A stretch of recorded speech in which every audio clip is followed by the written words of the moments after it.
নবী সাল্লাল্লাহু আলাইহি সাল্লামের সুন্নাহ যখনই আমরা শুনবো, আমাদের বুঝে আসুক বা না আসুক, যদি সেটি সুসাব্যস্ত হয়, বিশুদ্ধ হাদিস দ্বারা প্রমাণিত হয়, তাহলে সেই সুন্নাহর অনুসরণেই কল্যাণ আছে, এতে কোনো সন্দেহ।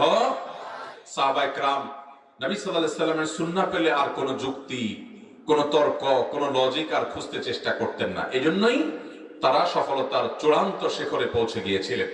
আব্দুল্লাহ ইবনে আব্বাস রাদিয়াল্লাহু তাআলা আনহু মসজিদে আসছেন।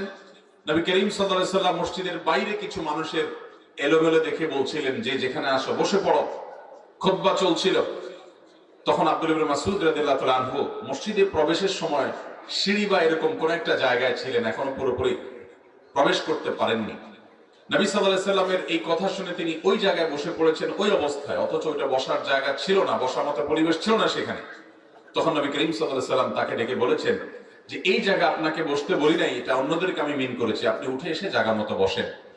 অর্থাৎ নবী করিম সাল্লাল্লাহু আলাইহি সাল্লামের নির্দেশ যখন তাদের কানে আসছে, কোন অবস্থায় তারা আছেন সেটা তারা বিবেচনা করার সুযোগ পেতেন না। তারা অকপটে নবী সাল্লাল্লাহু আলাইহি সাল্লামের সেই নির্দেশনাকে মানার জন্য প্রস্তুত ছিলেন। এই আনুগত্য তাদেরকে এই পৃথিবীর রাজত্ব এনে দিয়েছে।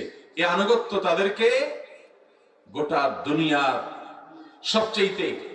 সবচেয়ে আদর্শ মানুষ, আদর্শ সভ্যতা, আদর্শ সমাজ বিনির্মাণের তৌফিক আল্লাহ তাআলা তাদেরকে দিয়েছেন শুধুমাত্র মুহাম্মদ সাল্লাল্লাহু আলাইহি সাল্লামের অন্ধ অনুকরণের মাধ্যমে। আল্লাহ রাব্বুল আলামিন আমাদেরকে সেভাবে সুন্নাতে রাসূলকে আঁকড়ে ধরার তৌফিক দান করুন।